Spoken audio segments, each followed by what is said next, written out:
દાહોદ જિલ્લાનો જેસાવાડાનો સુપ્રસિદ્ધ અનોખો ગોળ ગધેડાનો મેળો યોજાયો. મોટી સંખ્યામાં લોકો ઉમટ્યા. દાહોદ જિલ્લો આદિવાસી બાહુલ્ય ધરાવતો જિલ્લો છે અને ખૂબ જ અનોખી રીતે આદિવાસીઓ હોળીનો તહેવાર મનાવતા હોય છે. આદિવાસી લોકોની પરંપરાઓ અને પ્રથાઓ પણ અનેરી જ હોય છે. એમાંની જ એક પરંપરા એટલે કે ગોળ ગધેડાનો મેળો. દાહોદ નજીક જેસાવાડાનો આ સુપ્રસિદ્ધ ગોળ ગધેડાનો મેળો હોળી પછી છઠ્ઠા દિવસે થતા આ મેળાનું આકર્ષણ જબરજસ્ત હોય છે.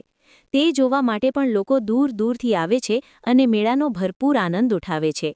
અનેક આદિવાસી યુવકો હાથોમાં ઢોલ લઈને ગામની વચ્ચોવચ્ચ ચોકમાં આવે છે અને ચોકમાં એક 25 થી 30 ફૂટ ઊંચું સીમડાનું લાકડું રોપેલું હોય છે, જેને લીસ્સું કરવા માટે તેની છાલ કાઢી નાખવામાં આવે છે અને તેની ટોચ પર એક ગોળ ભરેલી પોટલી લટકારવામાં આવે છે. આ થાંભલા જેવા લાકડા પર ચઢીને યુવાનોએ ગોળની પોટલી ઉતારવાની હોય છે. આજુબાજુના તમામ ગામના યુવકો તથા યુવતીઓ આ સીમડાના ઝાડના થડની આજુબાજુ ઢોલ નગારા સાથે ફરે છે અને આદિવાસી નૃત્ય કરે છે. હાથોમાં સોટીઓ લઈને યુવતીઓ નૃત્ય કરે છે અને ઊભેલા યુવકો પર સોટીઓનો મારો પણ ચલાવે છે. જો કે આ રીતે ઢોલ વગાડીને નૃત્ય કરવાનું કેટલાય કલાકો સુધી ચાલે છે અને ત્યારબાદ શરૂ થાય છે ખરો ખેલ. ગામના કુંવારા યુવકો સીમડાના ઝાડના થડની આજુબાજુ ગોઠવાઈ જાય છે અને યુવતીઓ પણ હાથોમાં સોટીઓ લઈને આ યુવકોને ઘેરી લે છે અને ઉપર ચડવાનો પ્રયાસ.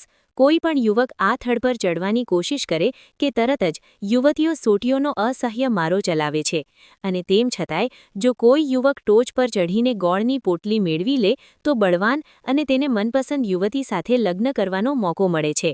જો કે હાલ આ પ્રથા રહી નથી, પરંતુ વર્ષો પહેલાં જે કોઈ યુવક ગોળની પોટલી લેવામાં સફળ નીવડે તે ગામની કોઈ પણ યુવતી સાથે લગ્ન કરી શકતો હતો. એક બાદ એક તમામ યુવકો આ ગોળની પોટલી લેવા માટે લાકડા ઉપર ચડતા હોય છે ત્યારે આ જ ગામના વિશાલ કટારા કે તેઓએ તમામ લોકોને પાછળ મૂકી અને ઉપર ચડવામાં સફળ રહ્યો હતો. યુવતીઓની સોટી ખાઈ તેઓ ઉપર ચઢી અને ગોળને ખાઈ પ્રસાદ રૂપે તમામ લોકોને આપ્યા હતા અને વિજેતા થયો હતો. હાલ તો ગોળ ગધેડાનો મેળો માત્ર મનોરંજન અને આદિવાસી સંસ્કૃતિને ઉજાગર કરવા પૂરતો જ રહ્યો છે. આમ તો ગોળ ગધેડાનો મેળો રાજા રજવાડાઓના જમાનાથી જ ચાલતો આવે છે, કારણ કે એવી માન્યતા છે કે કોઈ વીરલો જ આટલી સોટીઓના માર વચ્ચે આ થડની ટોચ પર પહોંચી શકે છે અને તે પોતાની પત્નીને તથા પરિવારને રક્ષણ આપી શકે છે. માટે આજે પણ આ વર્ષો જૂની પરંપરાને ટકાવી રાખવા માટે આ ગોળ ગધેડાના મેળાનું આયોજન કરવામાં આવે છે. જો કે આજે આ મેળો એ પોતાની જૂની અને આગવી પરંપરા યાદ રહે તે માટે યોજાતો હોય છે, પરંતુ આજે પણ આ મેળાને જોવા માટે લોકો દૂર દૂર મધ્યપ્રદેશ, રાજસ્થાનથી અહીંયા ઉમટી પડે છે.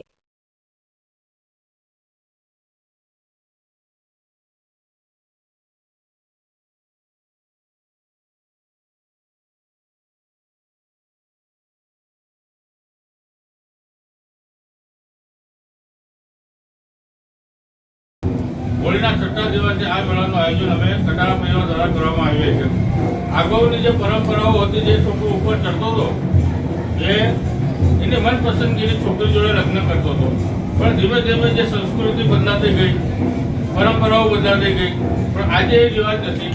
આજે અમે સમગ્ર ગામ વતી આ મેળાનું આયોજન કરીએ છીએ અને જે છોકરો ઉપર ચડે છે એને પંચાયત થકી અને ગામ થકી અમે ઇનામ આપીએ છીએ.